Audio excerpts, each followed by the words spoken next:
আবারও ধন্যবাদ মাননীয় স্পিকার।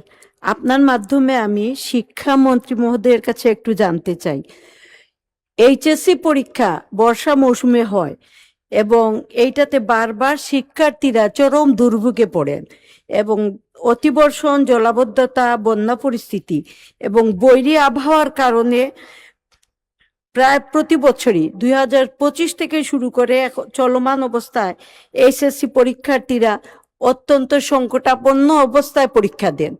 পাশাপাশি তাদের সংকট দুইটা, একটা হচ্ছে আকাশে একটু বিদ্যুৎ চমকালেই ইলেকট্রিসিটি চলে যায়, একে তো অন্ধকারে পড়তে হয়, তার উপরে বর্ষার পানি ঘর দরজায় অনেকে ঢুকে যায় এবং শহরে যারা আছি আমরা হয়তো অতটা উপলব্ধি করতে পারি না, কিন্তু গ্রামের অবস্থা খুবই করুণ।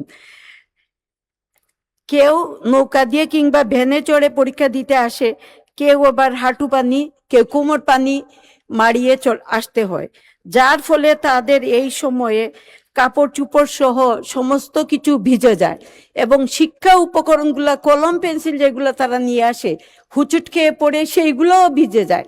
তো অনেক ক্ষেত্রে আমরা দেখতে পাই যে আমরা সাহায্য করি ঠিকই আছে তাদেরকে কাপড় দিয়ে অথবা কলম দিয়ে অথবা সময় দিয়ে, কিন্তু আমার প্রশ্ন সেটা হচ্ছে, যেহেতু এই অবস্থা এই বর্ষা মৌসুমে থাকবেই, কাজে মাননীয় শিক্ষামন্ত্রীর কাছে আপনার মাধ্যমে অনুরোধ, আমরা কি শিক্ষা বর্ষের সময়টাকে একটু আগাতে পারি না অথবা পিছাতে পারি না?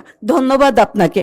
ধন্যবাদ মাননীয় সদস্য। মাননীয় শিক্ষামন্ত্রী, শিক্ষাবর্ষ আগানো বা পিছানোর ব্যাপারে প্রশ্ন ওনার। ধন্যবাদ। ধন্যবাদ আপনাকে, ধন্যবাদ মাননীয় সংসদ সদস্যকে।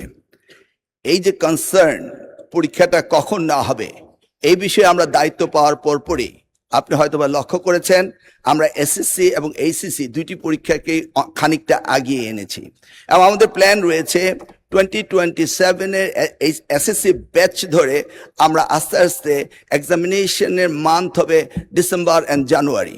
এই ব্যাপারে আমরা ব্যাপক আলোচনা করেছি এবং আমরা কথাবার্তাও বলেছি এবং সেই সিদ্ধান্ত অনুযায়ী আমরা কিন্তু ক্রমান্বয়ে পরীক্ষা এগিয়ে নিয়ে আসছি।